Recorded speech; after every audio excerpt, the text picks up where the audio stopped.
16 मार्च को भगवान जी ने शपथ ली थी। आज 15 जून है, पूरे 3 महीने हो गए। चुनाव के बाद ये मेरा पहला पंजाब का दौरा है, तो मेरी आज इच्छा है कि मैं और कई सारी बातें करना चाहता हूं। इसके लिए तो सभी पंजाब के लोगों को, पंजाबियों को बहुत बहुत बधाई कि आज पंजाब से ये बसें शुरू हो रही हैं।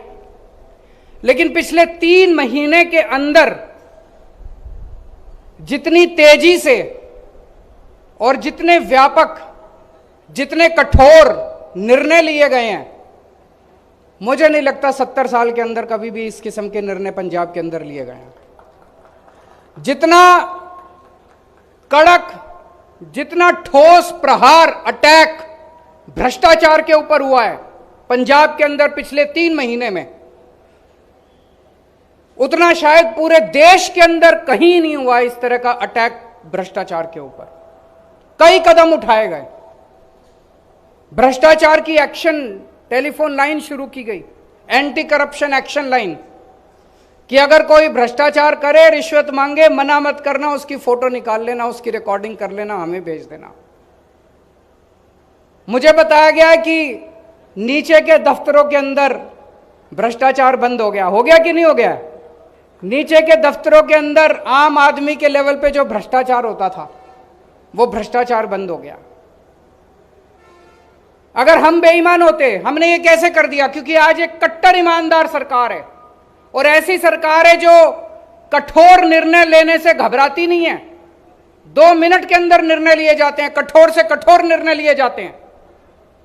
अगर हम बेईमान होते तो हम क्या करते? नीचे वालों को बोलते, हर दफ्तर का हफ्ता बांध देते। ऐसे ही होता था ना पहले, नीचे से तहसीलदार के स्तर पे पैसा चलता है, ऊपर चलते चलते चलते चलते मुख्यमंत्री तक जाया करता था। अब मुख्यमंत्री आपका ईमानदार है, सारे मंत्री ईमानदार है, कोई पैसे लेता नहीं है, कोई बेईमानी करेगा तो जेल जाएगा। तो ऐसे में हमने सारा सिस्टम नीचे ईमानदार कर दिया। दूसरी चीज, आज तक भारत के इतिहास में कभी नहीं हुआ होगा कि कोई सरकार अपने कैबिनेट मंत्री को जेल भेज दे। पहली बार हुआ है। किसी के पास सबूत नहीं था, मीडिया के पास नहीं था, विपक्ष के पास नहीं था, किसी के पास सबूत नहीं था। मान साहब के पास एक रिकॉर्डिंग आई, इन्होंने उसकी इंक्वायरी कराई, पता चला कि एक मंत्री जो है वो गलत काम कर रहा है। आप देखा ना ताव, सीधे पकड़ के उसको जेल के अंदर डाल दिया। भारत के इतिहास के अंदर ऐसा दूसरा हमें कोई एग्जाम्पल देखने को नहीं मिलता।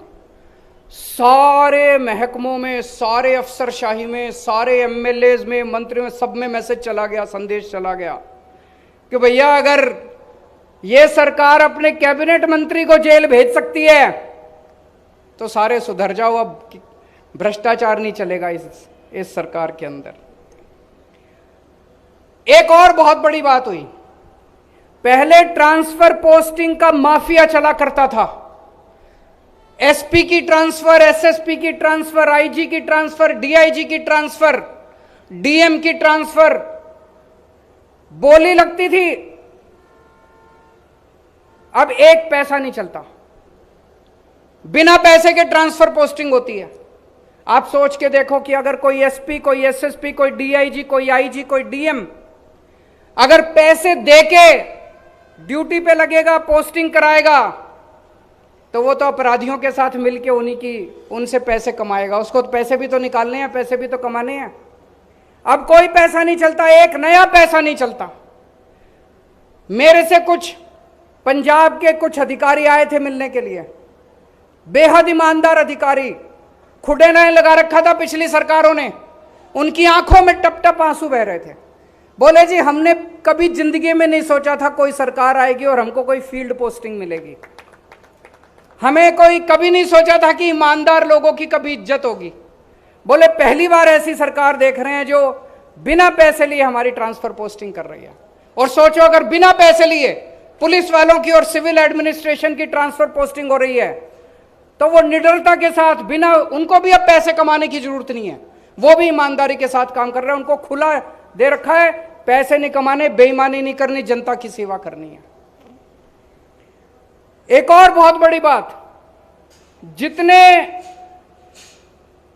जमीनों पे कब्जे थे पिछले 3 महीने के अंदर मेरे ख्याल से 5,500 एकड़ 5,500 एकड़ जमीनों पे कब्जे छुड़वा दिए। पुरानी सरकार होती तो क्या करती, उनके कब्जे छुड़ा के खुद कब्जे कर लेती कि भाई अब तुम्हारा नंबर गया, अब हमारा नंबर आ गया। हमने ऐसा नहीं किया, सारी सरकारी जमीन थी सरकार को दे दी। बड़े स्तर के ऊपर कब्जे छुड़ाए गए। मान साहब ने शिक्षा माफिया होता था पहले। कुछ स्कूल ऐसे थे जो अनाप शनाप फीस बढ़ा दिया करते थे, कहते थे किताबें तुमको स्कूल से लेनी है, यूनिफॉर्म तुमको स्कूल से लेनी है। पिछली सरकारें शिक्षा माफिया के साथ मिली हुई थी।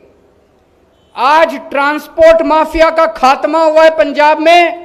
1 अप्रैल को मान साहब ने शिक्षा माफिया का खात्मा किया था पंजाब के अंदर, जब ऑर्डर निकाला था कि इस साल कोई स्कूल नहीं बढ़ाए, कोई प्राइवेट स्कूल फीस नहीं बढ़ाएगा, कोई जबरदस्ती नहीं करेगा कि कहां से किताबें खरीदनी है, कहां से यूनिफॉर्म खरीदनी है।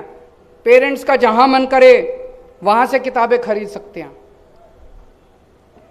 हमने कहा था हम रोजगार पैदा करेंगे, बड़े स्तर पे करेंगे, लेकिन उसकी शुरुआत हो गई है। 25,000 नौकरियों के ऊपर भर्ती का काम शुरू हो चुका है। 25,000 और लगभग 26,000 कर्मचारियों को, कच्चे कर्मचारियों को, जो पहले बेचारे पानी की टंकियों पे चढ़े रहते थे, उनको पक्का करने का सिलसिला चालू हो गया है और उनको जल्दी पक्का कर दिया जाएगा। इस बजट सेशन के अंदर कानून लाया जा रहा है जिस कानून के तहत उन लोगों को पक्का किया जाएगा। पहले जितने एमएलए जीत के आते थे उन्होंने अपना घर भरने के सिवा, अपनी सोचने के सिवा कुछ नहीं किया, जनता की नहीं सोची। उन्होंने कहा भाई एक एमएलए 5 साल काम कर लेगा तो उसको 1 पेंशन, 10 साल काम कर लेगा तो उसको 2 पेंशन, 15 साल काम कर लेगा तो उसको 3 पेंशन। ये बड़ा अजीब सिस्टम है यार, 3 पेंशन। आम जनता को तो खाने को नहीं है, इनको 3 4 5 पेंशन मिल रही थी। हम चाहते तो इसको सिस्टम को लागू रखते, क्योंकि एक ना एक टाइम तो आएगा जब हम भी रिटायर होंगे